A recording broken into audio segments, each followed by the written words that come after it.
ಈ ಕಡೆ ಪೊಲೀಸ್ ಸ್ಟೇಷನ್ನಲ್ಲಿ ಸಿತಾರಾ, ರೀ ಇನ್ಸ್ಪೆಕ್ಟರ್ ಏನ್ರಿ ಮಾಡ್ತಾ ಇದ್ದೀರಾ? ನಾನು ಒಳಗಡೆ ಬಂದಿದ್ದೀನಿ ತಾನೆ, ನನ್ನ ತಪ್ಪನ್ನ ನಾನು ಒಪ್ಕೊಂಡು ಜೈಲಿಗೆ ಬಂದಿದ್ದೀನಿ ತಾನೆ. ನನ್ನ ಮಗನ ಯಾಕ್ರಿ ಇನ್ನೂ ಸೆಲ್ಲಲ್ಲೇ ಇಟ್ಕೊಂಡಿದ್ದೀರಾ?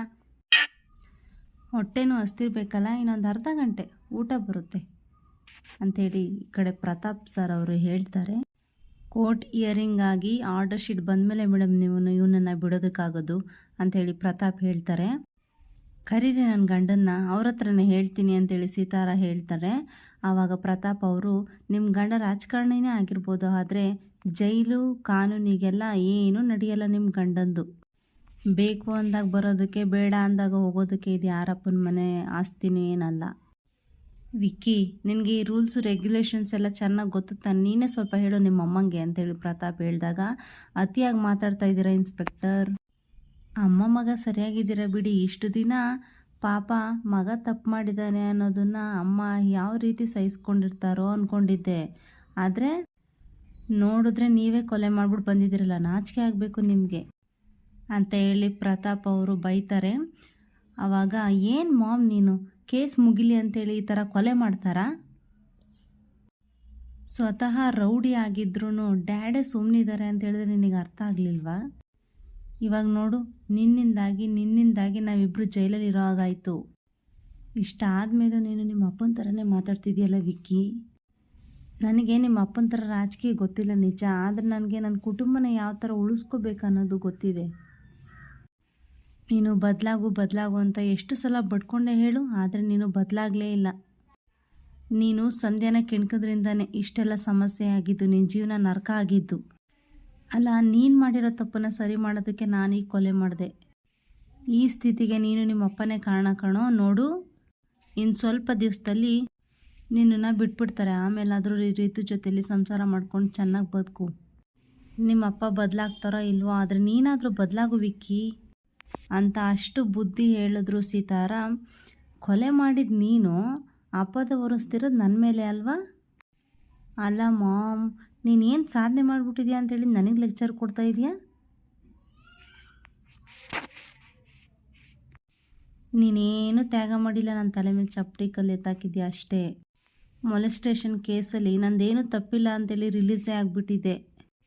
ಹೊಸದಾಗಿ ಮರ್ಡರ್ ಕೇಸ್ ಶುರುವಾಗಿರೋದೇ ನಿನ್ನಿಂದ. ಅಮ್ಮ ಅಂತ ಸುಮ್ಮನೆ ಇದ್ದೀನಿ, ಇಲ್ಲಾಂದರೆ ನನಗೆ ಬರ್ತಾ ಇರೋ ಕೋಪಕ್ಕೆ ಈ ಕೇಸ್ ಉಲ್ಟಾ ಹೊಡೆದ್ರೆ ಡ್ಯಾಡ್ ಸೆಂಟ್ರಲ್ ಮಿನಿಸ್ಟರ್ ಆಗೋದಿರಲಿ, ಇರೋ MLA ಪದವಿನೂ ಕಿತ್ಕೋತಾರೆ. ಅವ್ರು ಮಾಡಿರೋ ಒಂದೊಂದು ಸ್ಕ್ಯಾಮು ಆಚೆ ಬರುತ್ತೆ. 1 ವರ್ಷ ಎಲ್ಲ ನ್ಯೂಸ್ ಚಾನಲ್ ಅವರು ಹಾಕ್ಕೊಂಡು ಚೆನ್ನಾಗಿ ರುಬ್ತಾರೆ. ಆಮೇಲೇನು ನಮ್ಮ ಗತಿ? ಜೀವನ ಪೂರ್ತಿ ಹಿಂಗೆ ಇರಬೇಕಾ? ಮಾಮ್, ಯಾರೋ ಬಂದು ನಮ್ಮ ಕುಟುಂಬನ ಹಾಳು ಮಾಡಲಿಲ್ಲ, ನೀನೇ ನಿನ್ನ ಕೈಯಾರೆ ಹಾಳು ಮಾಡಿದ್ಯಾ ಅಂತ ಹೇಳಿ ವಿಕ್ಕಿನೂ ಕೂಡ ಅವ್ರ ಅಮ್ಮನಿಗೆ ಹೇಳ್ತಾನೆ. ಈ ಕಡೆ ಭಾರ್ಗವಿ ಸಾಧಿಸಿರೋ ಗೆಲುವನ್ನು ಅವರ ಅಜ್ಜಿ ಆದವರು ಸಿಹಿ ತಿನ್ನಿಸೋ ಮೂಲಕ ಅವಳಿಗೆ ಹೇಳ್ತಾರೆ.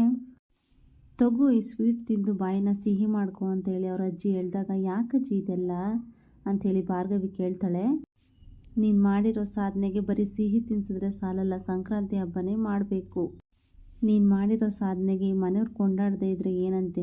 ಈ ಅಜ್ಜಿ ನಾನಿದ್ದೀನಲ್ಲ, ನಾನು ನಿನ್ನನ್ನು ಕೊಂಡಾಡ್ತೀನಿ, ತಗೋ ಅಂಥೇಳಿ ಅಜ್ಜಿ ಹೇಳಿದಾಗ, ಅಜ್ಜಿ ನಾನು ಒಬ್ಳಿಗೆ ತಿನ್ನಿಸಿದ್ರೆ ಹೇಗೆ, ನೀವು ತಗೊಳ್ಳಿ ತಿನ್ನಿ ಅಂತೇಳಿ ಅಜ್ಜಿಗೂ ಕೂಡ ಭಾರ್ಗವಿ ತಿನ್ನಿಸ್ತಾಳೆ. ಅಜ್ಜಿ, ನನ್ನ ಮೇಲಿರೋ ಪ್ರೀತಿಗೆ ನೀವು ಸ್ವಲ್ಪ ಜಾಸ್ತಿನೇ ಕೊಂಡಾಡ್ತಾ ಇದ್ದೀರಾ. ನನ್ನ ಜವಾಬ್ದಾರಿಯನ್ನು ನಾನು ಮಾಡಿದ್ದೀನಿ ಅಜ್ಜಿ ಅಂತೇಳಿ ಭಾರ್ಗವಿ ಹೇಳಿದಾಗ, ನಿನ್ನ ಪಾಲಿಗೆ ಇದು ನಿನ್ನ ಕರ್ತವ್ಯ ಅಷ್ಟೇ, ಆದರೆ ಈ ಮನೆ ಪಾಲಿಗೆ ಇದೊಂದು ಇತಿಹಾಸ. ಇಷ್ಟು ವರ್ಷದಲ್ಲಿ JP ಬಾಯಿ ಮುಚ್ಚಿಸ್ತವಳು ನೀನೇ ಮೊದಲು, JPನ ಸೋಲಿಸಿದ್ದು ನೀನೇ ಮೊದಲು.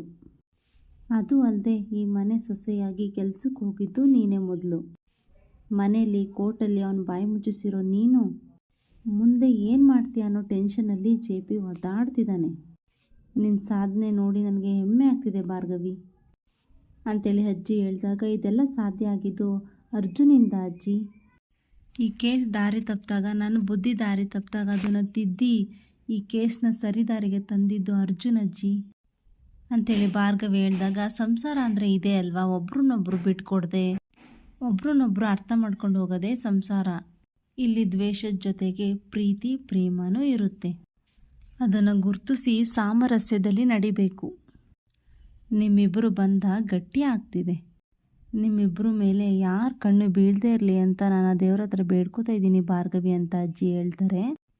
ಹೌದು ಅಜ್ಜಿ, ನಾನೊಬ್ಬ ಲಾಯರ್ ಆಗಿ ಗೆಲ್ಲೋದಷ್ಟೇ ಅಲ್ಲ ಅಜ್ಜಿ, ಅರ್ಜುನ್ ಹೆಂಡ್ತಿಯಾಗಿ ಗೆಲ್ಲಬೇಕು ಅಂತೇಳಿ ಭಾರ್ಗವಿ ಹೇಳಿದಾಗ ಖಂಡಿತ ಗೆಲ್ತೀಯ, ಆ ನಂಬಿಕೆ ನನಗಿದೆ ಭಾರ್ಗವಿ ಅಂತ ಈ ಕಡೆ ಅಜ್ಜಿನೂ ಕೂಡ ಹೇಳ್ತಾರೆ.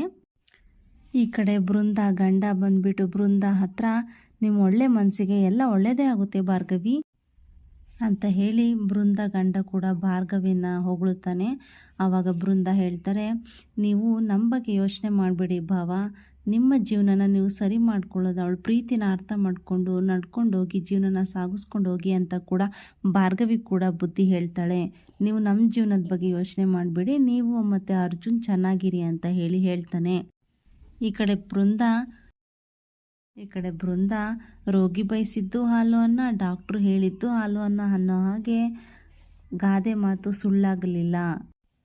ನಾನು ಅಂದ್ಕೊಂಡಾಗೆ ಎಲ್ಲ ಆಗ್ತಾಯಿದೆ. ಆ ಕೊಂಪೆನ ಬಿಟ್ಟು ಈ ಮನೆಗೆ ಬಂದು ಸೇರಿಕೊಂಡೆ ಮಹಾರಾಣಿ ಥರ ಇರಬೇಕು ಅಂತ. ಆದರೆ ಇಲ್ಲಿ ನನ್ನ ಆಟಕ್ಕುಂಟು ಲೆಕ್ಕಕ್ಕಿಲ್ಲ ಅನ್ನೋ ಥರ ನೋಡ್ತಿದ್ದಾರೆ. ನಾನೇ ಕೇಸಿಗೆ ಸಹಾಯ ಮಾಡ್ತೀನಿ ಅಂತ ಮುಂದೆ ಬಂದೆ, ಕತ್ತೆ ಥರ ದುಡ್ದೆ. ಆದರೆ ನೀನು ಇದಕ್ಕೆಲ್ಲ ಲಾಯಕ್ಕಿಲ್ಲ ಅಂತ ತಿಪ್ಪೆಗೆ ಎಸ್ದುಬಿಟ್ರು. ಪುನಃ ನನ್ನ ಮೂಲೆಗೆ ಸೇರಿಸಿದ್ರು. ಕಾಲ ಬದಲಾದರೂ ಹಣೆ ಬರಹ ಬದಲಾಗಲ್ಲ ಅಂತ ಯಾರೋ ಹೇಳಿದ ಮಾತು ನಿಜ. ಆದರೆ ಈಗ ಕಾಲನೂ ಬದಲಾಗ್ತಿದೆ, ಹಣೆ ಬರಹನೂ ಬದಲಾಗ್ತಿದೆ. ಇನ್ನು ಇಷ್ಟು ದಿನ ಎಲ್ಲರಿಗೂ ಎದುರಿ ತಲೆ ಬಾಗ್ತಿದ್ದು ಬೃಂದ ಇನ್ನು ಮುಂದೆ ಎಲ್ಲರನ್ನೂ ಎದುರಿಸಿ ನಡುಗೋ ಥರ ಮಾಡ್ತಾಳೆ. ತನ್ನ ಆಟಕ್ಕೆ ತಕ್ಕಂತೆ ಎಲ್ಲರನ್ನೂ ಕುಣಿಸ್ತಾಳೆ. ಒಂದು ಕಡೆ ಭಾರ್ಗವಿ ಮನೆಯಿಂದ ಆಚೆಗೆ ಹೋಗ್ತಾಳೆ. ಚರಣ್ ತೆಪ್ಪಗೆ ನನ್ನ ಒಪ್ಕೋತಾನೆ. ಇನ್ನೊಂದು ಕಡೆ ಈ ಮನೇಲಿ ನೀನು ಯಾರು ಅಲ್ಲ ಬೃಂದ ಅಂತಿದ್ದವರು ನೀನು ಹೇಳ್ದ ಕೇಳಿಕೊಂಡು ಗುಲಾಮ್ರು ಥರ ಇರ್ತೀವಿ ಅಂತಾರೆ. ಬೃಂದಾ ಪಾಟೀಲ್ ಈ ಮನೆ ಸರ್ವಾಧಿಕಾರಿಯಾಗಿ ಮೆರಿತಾಳೆ. ಅಷ್ಟಕ್ಕೂ ನಮ್ಮ ಮಾವನ ಚಾಲಾಕಿತನ ಬಿಟ್ಟರೆ ಈ ಮನೆಯಲ್ಲಿ ಕುತಂತ್ರ ಬುದ್ಧಿ ಇರೋದು ನನಗೇನೆ. ಈ ಕಡೆ ಚರಣ್ ಬೃಂದ ಹತ್ರ ಬಂದುಬಿಟ್ಟು ಇಷ್ಟು ದಿನ ಹಾರಾಡ್ತಿದ್ದು ಬೃಂದ ನಿಮ್ಮ ಪವರ್ ನೋಡ್ಬಿಟ್ಟು ಸೈಲೆಂಟ್ ಆಗಿದ್ದಾಳೆ, ಅವಳ ಸ್ಥಾನ ಯಾವುದು ಅಂತ ತೋರಿಸ್ಕೊಟ್ಟಿದ್ದಕ್ಕೆ ತುಂಬ ಥ್ಯಾಂಕ್ಸ್ ಭಾರ್ಗವಿ. ಇಲ್ಲಿ ಯಾರನ್ನು ಕುಗ್ಸೋ ಉದ್ದೇಶ ಇಲ್ಲ ಭಾವ, ನನಗೆ ನನ್ನ ಕರ್ತವ್ಯನ ನಾನು ಮಾಡ್ತಾಯಿದ್ದೀನಿ ಅಷ್ಟೇ. ಹಾಗೆ ಬೃಂದಕ್ಕಂಗೆ ಒಳ್ಳೆ ಗಂಡನಾಗಿದ್ದು ನೀವು ನಿಮ್ಮ ಕರ್ತವ್ಯನ ನಿಭಾಯಿಸಿ. ಅವಳು ಮಾಡಿರೋ ತಪ್ಪು ಒಂದಾ ಎರಡ, ಅವಳನ್ನು ಯಾವತ್ತೂ ಕ್ಷಮಿಸೋದಕ್ಕೆ ಸಾಧ್ಯನೇ ಇಲ್ಲ. ನಿಜ ತಪ್ಪು ಮಾಡಿದಾಳೆ, ಆದರೆ ಆ ತಪ್ಪನ್ನು ಮಾಡಿದ್ದು ನಿಮ್ಮ ಪ್ರೀತಿನ ಪಡೆಯೋದಕ್ಕೆ. ಯಾರಿಗೊತ್ತು, ನೀವು ಬದಲಾದರೆ ಅವಳು ಬದಲಾಗ್ಬೋದು ಅಲ್ವಾ. ನೀವಂದರೆ ಅವಳಿಗೆ ಪ್ರಾಣ ಭಾವ. ಅಟ್ಲೀಸ್ಟ್ ಅವಳ ಪ್ರೀತಿನ ನೀವು ಗೌರವಿಸಿ, ಅವಳನ್ನ ಚೆನ್ನಾಗಿ ನೋಡ್ಕೊಳ್ಳಿ, ಎಲ್ಲ ಸರಿ ಹೋಗುತ್ತೆ.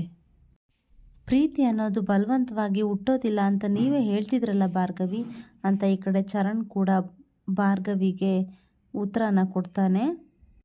ಭಾರ್ಗವಿ ಕೇಳ್ತಿರೋ ಪ್ರಶ್ನೆಗೆ ಚರಣ್ ಕೂಡ ಉತ್ತರ ಕೊಡ್ತಾನೆ. ನನಗೂ ಅಷ್ಟೇ, ಯಾವತ್ತೂ ಕೂಡ ಬೃಂದ ಮೇಲೆ ಪ್ರೀತಿ ಆಗಲಿಲ್ಲ ಅಂತ ಈ ಕಡೆ ಚರಣ್ ಹೇಳಿದಾಗ ಭಾರ್ಗವಿ ಸೈಲೆಂಟ್ ಆಗಿಬಿಡ್ತಾಳೆ. ಈ ಕಡೆ JP ಪಾಟೀಲ್ ಬೃಂದ ಹತ್ರ ಬಂದುಬಿಟ್ಟು ನೀನು ಕಳಿಸಿದ ಫೋಟೋ ನಿಜಾನ ಬೃಂದ ಅಂಥೇಳಿ ಕೇಳ್ತಾನೆ. ಅಯ್ಯೋ ಮಾವ, ನಿಜ ಅಲ್ಲದೆ ಹೋದರೆ ನಾನು ಸುಮ್ಮನೆ ಕಳಿಸ್ತಿದ್ನ, ನೀವು ನೋಡಿದ್ದು 100ಕ್ಕೆ 100 ಸತ್ಯ.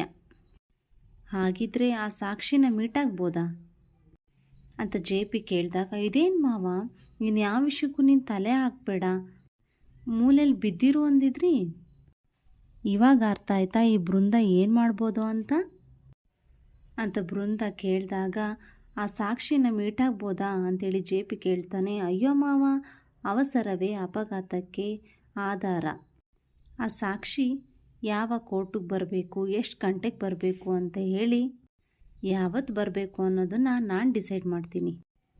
ಸ್ಪೆಷಲ್ ಸಾಕ್ಷಿ ಅಲ್ವಾ, ಡೈರೆಕ್ಟಾಗಿ ಕೋರ್ಟಿಗೆ ಬಂದ್ರೇ ಮಜಾ ಜಾಸ್ತಿ ಅಂತ ಬೃಂದ ಹೇಳಿದಾಗ, ನೋಡು ಬೃಂದ, ಇದುವರೆಗೂ ನಾನು ಯಾರ ಮುಂದೆನೂ ಈ ಥರ ಕೈ ಮುಗಿದು ನಿಂತಿಲ್ಲ. ನಿನ್ನ ಮುಂದೆ ಕೈ ಮುಗ್ದಿದ್ದೀನಿ, ನನ್ನ ವಯಸ್ಸನ್ನು ಮರೆತು ನಿನ್ನನ್ನು ಕೇಳ್ಕೊತಾ ಇದ್ದೀನಿ, ದಯವಿಟ್ಟು do something, do anything, but ನಾನು ಈ ಕೇಸ್ ಗೆಲ್ಲೋ ಥರ ಮಾಡು. ನಾನು ಶಕ್ತಿನ ಎಷ್ಟು ನಂಬ್ತೀನೋ ನಿನ್ನೂ ಅಷ್ಟೇ ನಂಬ್ತಾ ಇದ್ದೀನಿ. ನನ್ನ ಶಕ್ತಿನ ಗೆಳೆತನ ಉಳ್ಕೊಳ್ಳೋದಕ್ಕೆ, ಅದು ಮೊದಲಿನ ಥರ ಆಗೋದಕ್ಕೆ ಇದೊಂದು ಕಡೆ ಅವಕಾಶ. ಪ್ಲೀಸ್ ಹೆಲ್ಪ್ ಮೀ ಔಟ್ ಅಂತ ಬೃಂದಾಗೆ ಕೈ ಮುಗಿದು ಬೇಡ್ಕೋತಾನೆ ಜೆ ಪಿ. ಆವಾಗ ಇದ್ಯಾಕೆ ಮಾವ ಇಷ್ಟೊಂದು ಎದುರ್ಕೋತೀರ ಶಕ್ತಿ ಅಂಕಲ್ಗೆ ನೀವು? ಶಕ್ತಿ ಬಗ್ಗೆ ನಿನಗಿನ್ನೂ ಗೊತ್ತಿಲ್ಲ. ಅವನಿಗೇನಾದರೂ ತೊಂದರೆ ಆದರೆ ಯಾರನ್ನು ಬೇಕಾದರೂ ತುಳಿದು ಅವನು ಪಾರಾಗ್ತಾನೆ. ಅದು ನಾನೇ ಆಗಿರ್ಬೋದೋ ಇಲ್ಲ ನೀನೇ ಆಗಿರಬಹುದು. ನೋಡು, ಅದರಲ್ಲಿ ನಾನಿವಾಗ ಸಿಗಾಕೊಂಡಿದ್ದೀನಿ.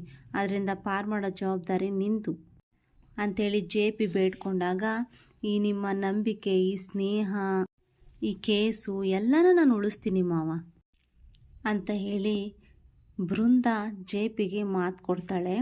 ಈ ಕಡೆ ನಿರ್ಮಲಾ ಅದೇ ಸಮಯಕ್ಕೆ ಅಲ್ಲಿಗೆ ಬಂದು, ನೀವ್ಯಾಕೆ ಇವಳಿಗೆ ಕೈ ಮುಗಿತಾ ಇದ್ದೀರಾ? ಕೈ ಇಳಿಸಿ ಕೆಳಗಡೆ. ಏನು ಬೃಂದ, ನನ್ನ ಗಂಡ ನಿನಗೆ ಕೈ ಮುಗಿತಾ ಇದ್ದಾರೆ ಅಂಥದ್ದೇನು ಮಾಡಿದೆ ಅಂತ ನಿರ್ಮಲಾ ಹೇಳಿದಾಗ, ದಿಮಾಕ್ ನೋಡಿ ಅಕ್ಕ, ನೀವು ಕೇಳ್ತಾ ಇದ್ರು, ಅವಳು ಏನು ಹೇಳ್ತಾ ಇಲ್ಲ ಅಂತೇಳಿ ಈ ಕಡೆ ಸಾಕ್ಷಿನೂ ಹೇಳ್ತಾಳೆ. ನೋಡಿ, ಇನ್ನು ಮುಂದೆ ಬೃಂದಾಗೆ ಏನು ಹೇಳಬೇಡಿ, ಏನು ಕೇಳಬೇಡಿ ಅಂತ ಜೆ ಪಿ ಹೇಳಿದಾಗ, ಏನು ಹೇಳ್ತಾ ಇದ್ದೀರಾ ಜೆ ಪಿ? ಇನ್ನೇನು ಇವಳ ಮನೆ ಮಹಾರಾಣಿ ಅಂತ ಗೌರವ ಕೊಡಬೇಕಾ ಅಂತ ನಿರ್ಮಲಾ ಕೇಳಿದಾಗ, ಹೌದು ನೋಡಿ, ಇನ್ನು ಮುಂದೆ ಬೃಂದಾಗೆ ಯಾರೂ ತೊಂದರೆ ಕೊಡೋ ಹಾಗಿಲ್ಲ. ಅವಳು ಏನು ಹೇಳ್ತಾಳೋ ಅದೇ ಈ ಮನೇಲಿ ನಡೆಯೋದು. ಅವಳ ಮಾತಿಗೆ ಈ ಮನೇಲಿ ಗೌರವದಿಂದ ನಡ್ಕೊಳ್ಳಿ ಅಂತ ಜೆ ಪಿ ಹೇಳಿದಾಗ, ಅಲ್ಲ ಜೆ ಪಿ ಅವಳು ಅಂತ ನಿರ್ಮಲಾ ಹೇಳಿದಾಗ, ಏನು ನನ್ನನ್ನು ಪ್ರಶ್ನೆ ಕೇಳಬೇಡಿ. ಇನ್ನು ಮುಂದೆ ಈ ಮನೇಲಿ ನಾನು ಹೇಗಿದ್ನೋ ಹಾಗೆ ಬೃಂದಾನು ಈ ಮನೇಲಿ ಇರಬೇಕು.